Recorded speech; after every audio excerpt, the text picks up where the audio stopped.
앞서 올린 예상보조금 계산 동영상에서 레이 2위에 국비 플러스 지방비 계산을 하는 부분에 오류가 있다는 제보가 들어와서 그것을 정정하고자 영상을 만들게 되었습니다.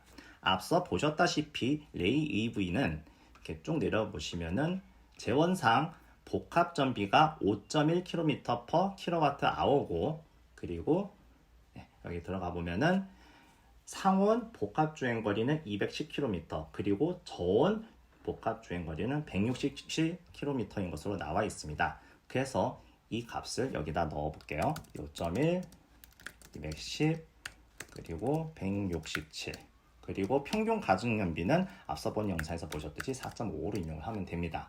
그리고 레이 EV는 소형 이하로 분류가 되니까 이렇게 입력을 하고 쭉 내려서 제조사 같은 경우에는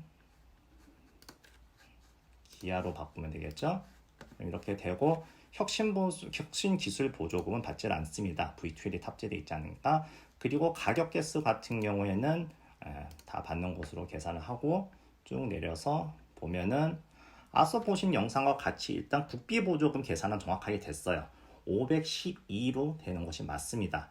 그런데 여기서 최대 지급 대비 비율을 계산을 할 때 제가 소형 기준으로 해서 전체를 받는 것을 기준으로 해서 계산을 해서 오류가 발생을 했더라고요. 실제로 앞에 보면은 여기서 서울시에서 공고를 한 보급사업 추가 공고 같은 것을 보면은 그래서 계산을 할 때 소형을 계산할 때는 국비 보조금하고 지방비 보조금이 이런 식으로 비율이 좀 이렇게 해가지고서는 비례해가지고서 내려가는 것을 확인을 할 수가 있습니다. 그러니까 계산을 할 때는 최대로 받는 것을 기준으로 해서 깎이는 것을 생각을 해야 되는데 제가 최대가 소형에서 받는 것을 기준으로 해가지고선 비율을 계산해서 오류가 난 것으로 확인을 했어요. 자, 그러면 이걸 어떻게 수정을 하면 되느냐? 여기서 이제 계산을 할 때는 이런 식으로 해서 소형 부분에 대한 비율을 계산을 했는데 이것을 그냥 강제로 전체 비율로 해가지고선 계산을 하면 되겠죠. 아이고.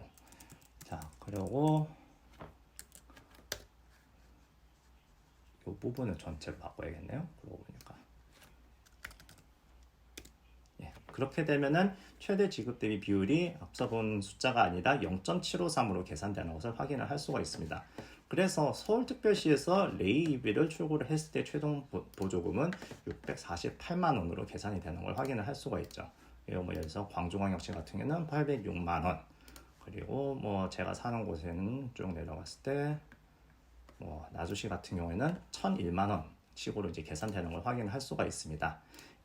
이 부분을 감안을 해서 구입을 고려하시면 될 것 같습니다.